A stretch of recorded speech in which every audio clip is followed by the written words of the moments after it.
Good morning, this is Beverly Hills Pawnbroking and Lending. Today we're going to speak about tips on buying the engagement ring. Yes, the big one.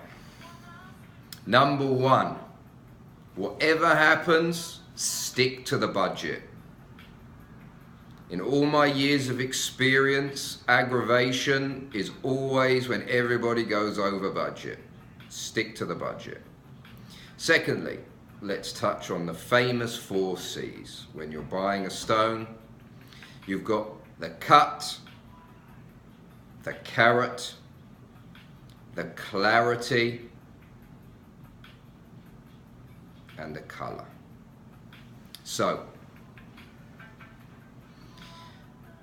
actually, a brilliant cut, a round diamond, is more expensive with all those qualities as a fancy shape.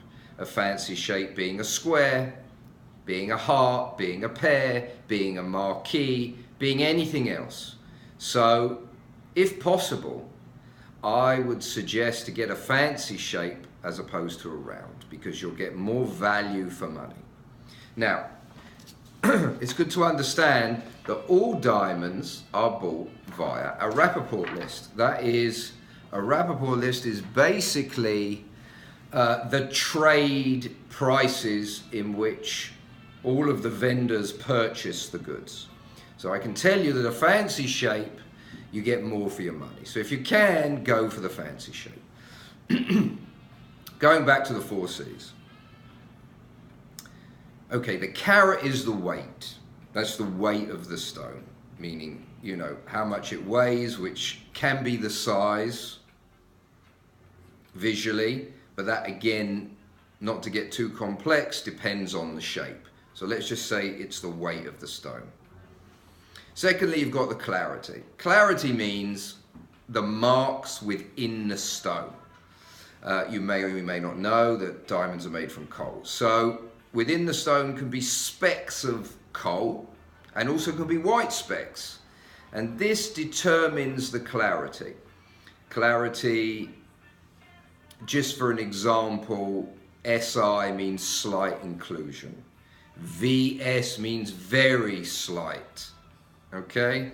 But really, you just want something that you can't visually see with the eye. You don't want to go crazy. You want a balance of everything. Okay, so now you've got the color. Okay, the color ranges from D, I think, all the way to Z. Again, go for anything between H, I, J. It's a balance again, okay? H being a better color, and J getting more and more tinged with yellowy tinge, okay? It's a different flavor. Some people do like it. I mean, today you've got black diamonds, you've got every color diamonds. But let's, if possible, stick to the middle of the range of all of these things.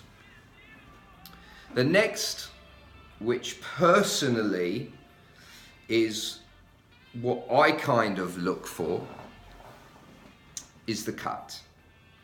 The cut of the stone is not the shape of the stone, but the facets and the way it's cut and the thickness of the stone. And this is what gives it life. When I personally am looking at a stone, I'm looking to see if there's an attraction, an energy, if there's a life about the stone. It's alive, it sparkles, it has a life about it.